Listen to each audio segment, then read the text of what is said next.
समाचार अब तक, सत्य का साहस। ज्या आशाताई खूप मोठ्या प्रमाणात ग्रामीण भागामध्ये माता मृत्यू, बाल मृत्यू, कुपोषण अशा सगळ्या गोष्टी आणि वेगवेगळ्या सरकारच्या योजना या सामान्य माणसापर्यंत पोहोचवतात।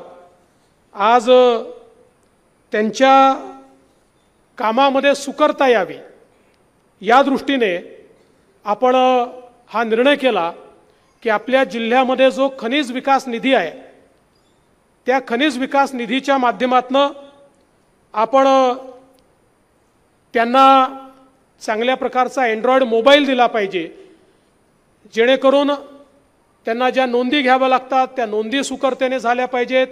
त्यांना जो त्या ठिकाणी डेटा कलेक्ट करावा लागतो तो डेटा नीट कलेक्ट करता आला पाहिजे। त्यांना ज्या प्रकारचे रेकॉर्ड ठेवावे लागतात त्याच्यामध्ये सुकरता आली पाहिजे। त्यांचा जनतेशी जो काही संबंध येतो तो अधिक सुकरतेने आला पाहिजे। आणि यासोबत ज्या काही आपल्या योजना आहेत त्या योजना राबवत असताना त्यांच्यापर्यंत योग्य संदेश पोचणं, व्हॉट्सॲप ग्रुपच्या माध्यमातून विविध पद्धतीतून त्यांना एक प्रकारे अपडेट ठेवता आलं पाहिजे आणि त्या माध्यमातून त्यांची कार्यक्षमता वाढली पाहिजे। अशा प्रकारच्या भूमिकेतून खरं म्हणजे हा निर्णय आपण घेतला आणि मला अतिशय आनंद आहे की आज त्या मोबाईलचं वाटप जवळपास 1900 पेक्षा जास्त आमच्या आशा सेविकांना या ठिकाणी आपण करतोय। मला हे सांगताना या गोष्टीचा देखील आनंद वाटतो की मागच्या काळामध्ये माननीय मुख्यमंत्र्यांच्या नेतृत्वामध्ये आम्ही सगळ्यांनी निर्णय घेतला आणि आशा सेविकांच्या मानधनामध्ये त्या ठिकाणी आपण भरघोस अशा प्रकारची वाढ केली। अनेक वर्षांची जी मागणी आमच्या आशा सेविकांची होती अजून मिळाले नाहीत तुम्हाला, ठीक आहे, या महिन्यापासून मिळतील, काळजी करू नका। मला खास आपण कालच घेतलेला आहे आणि त्या संदर्भातही निश्चितपणे आपण जे काम आहे ते करणार आहोत। एक अजून महत्त्वाचा विषय या ठिकाणी मांडण्यात आला की तुम्ही मोबाईल तर दिला पण रिचार्ज कसा करायचा, तर मी आजच घोषणा करतो मोबाईलच्या रिचार्ज करता जो काही निधी लागेल तो वार्षिक आपण त्या ठिकाणी खनिज विकास निधीमधून देऊ। कोणालाही आपला मोबाईल जो आहे तो या ठिकाणी स्वतः रिचार्ज करण्याची वेळ येणार नाही। आज या निमित्ताने सांगितलं पाहिजे की महाराष्ट्र सरकारमध्ये विशेषतः आपण महिला केंद्रित धोरण हे हातामध्ये घेतलेलं आहे। यामध्ये लाडकी बहीण सारखी योजना आहे की ज्या योजनेमध्ये आपण त्या ठिकाणी महाराष्ट्रातल्या आमच्या 2.5 कोटी भगिनींना 1500 रुपयापर्यंत त्या ठिकाणी प्रत्येक महिन्याला मदत देतो आहोत।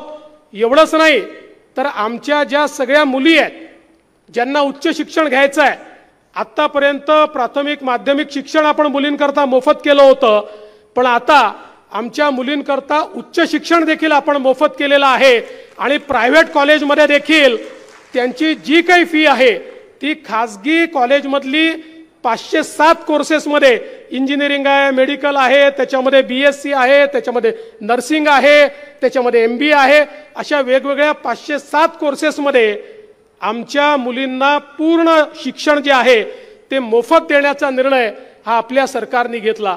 त्याचप्रमाणे आपल्या महिलांकरता जी काही बस आहे त्या बसमध्ये ST मध्ये आपण 50% कन्सेशन देण्याचा निर्णय घेतला आणि हा निर्णय घेतल्याचा फायदा असा झाला की आमच्या महिला मोठ्या प्रमाणात ST मध्ये त्या ठिकाणी ट्रॅव्हल करायला लागल्या, तर त्यांच्या प्रवासामुळे 50% कन्सेशन देऊनही आमची ST फायद्यामध्ये आली जी तोट्यामध्ये होती।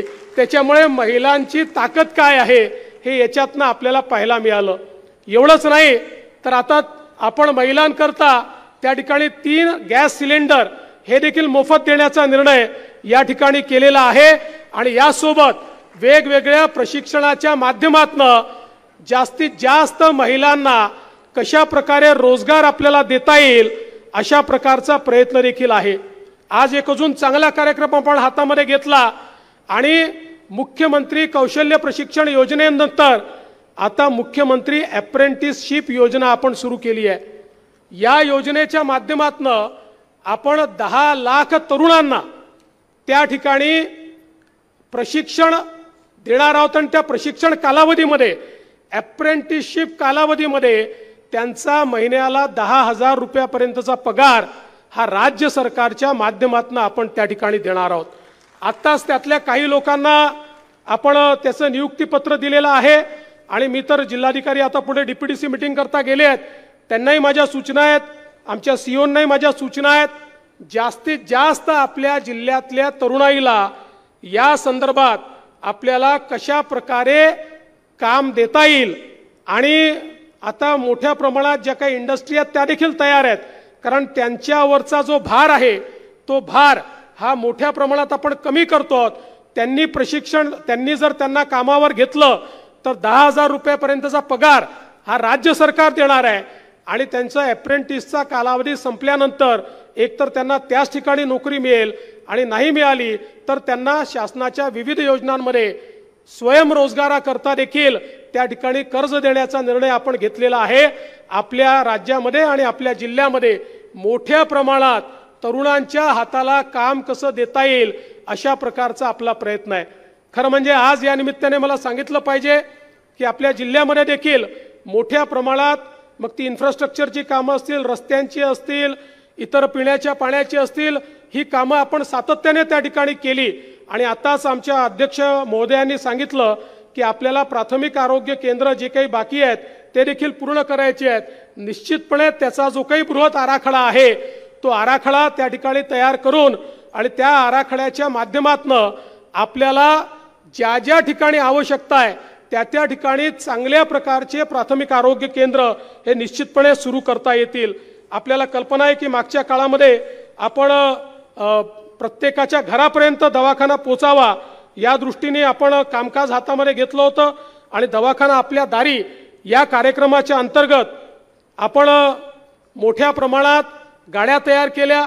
त्या गाड्यांमध्ये डॉक्टर्स आहेत, त्या गाड्यांमध्ये त्या ठिकाणी सर्व प्रकारची औषधं आहेत आणि या माध्यमातून देखील मला अतिशय आनंद वाटतो की जवळपास 4,274 कॅम्प्स या ठिकाणी 1,667 गावांमध्ये घेण्यात आले आणि जवळपास या ठिकाणी 2,67,549 रुग्णांची तपासणी ही देखील आपण त्या ठिकाणी केलेली आहे आणि मोठ्या प्रमाणात याला निधी देखील आपण उपलब्ध केला आहे।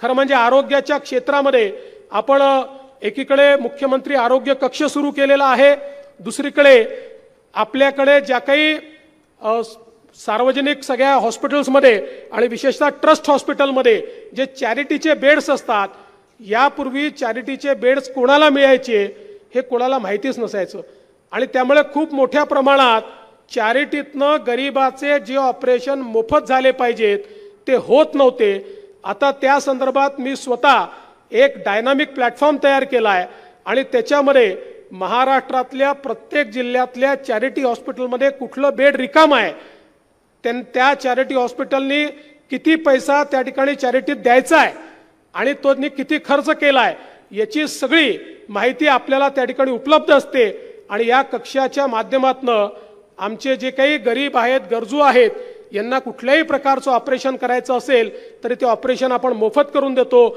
अगदी 40-40 लाख रुपयाची ऑपरेशन्स आहेत, किडनीचं आहे, लिव्हरचं आहे, ती देखील आपण मोफत करतो। आमची जी लहान मुलं असतात, ज्या मुलांना योग्य वेळी जर कॉक्लिअर इम्प्लांट केला, 6-6.5 लाख रुपये त्याला लागतात, हा कॉक्लिअर इम्प्लांट केला तर ही मुलं त्या ठिकाणी कधीच बहिरी होत नाहीत, अन्यथा ती मुकी आणि बहिरी होतात। अशा मुलांना त्या योग्य काळामध्ये पैसे नसल्यामुळे गरिबाच्या घरी जे लेकरू असतं त्याचं ते ऑपरेशन होत नाही, ही कॉक्लिअर इम्प्लांटची ऑपरेशन देखील आता आपण मोफत त्या ठिकाणी करणं सुरू केलेलं आहे आणि या माध्यमातून मोठ्या प्रमाणात आमच्या गरीबातल्या गरीब व्यक्तीला ज्या प्रकारचे उपचार, ज्या प्रकारचे ऑपरेशन्स लागतील हे सगळे आणि केवळ सरकारी हॉस्पिटल नाही, हे सगळे ट्रस्ट हॉस्पिटल आहेत, मोठे मोठे हॉस्पिटल आहेत, अगदी मुंबईच्या लीलावती हॉस्पिटलपासनं तर प्रत्येक मोठ्या हॉस्पिटलमध्ये अशा प्रकारचे ऑपरेशन आपण सुरू केलेले आहेत। हे कंपल्शन केलाय। आपल्याही भागामध्ये अशा प्रकारे जर गरीबाला कुठल्या ऑपरेशनची आवश्यकता पडली तर या कक्षाशी आपण संपर्क साधू शकता। त्यांच्या सर्व प्रकारच्या व्यवस्था देखील आपण त्या ठिकाणी करतो आणि त्यांची सगळी ऑपरेशन्स हे आपण या ठिकाणी मोफत करून घेतो। आपल्याला याही गोष्टीची कल्पना आहे की आपण महात्मा फुले जनारोग्य योजना सुरू केली। पूर्वी महात्मा फुले जनारोग्य योजना काही लोकांकरता केवळ ती ॲप्लिकेबल होती, ती सर्वांकरता नव्हती. आता महात्मा फुले जनआरोग्य योजना ही 12 कोटी सगळ्या महाराष्ट्रातल्या जनतेकरता आपण खुली केलेली आहे. आणि पूर्वी 1.5 लाखापर्यंतचा उपचार व्हायचा, आता 5 लाखापर्यंतचा उपचार त्याच्या अंतर्गत मोफत करण्याचा निर्णय आपण घेतलेला आहे. आणि हे करत असताना मोठ्या प्रमाणात हॉस्पिटलची संख्या देखील आता आपण वाढवतो आहोत.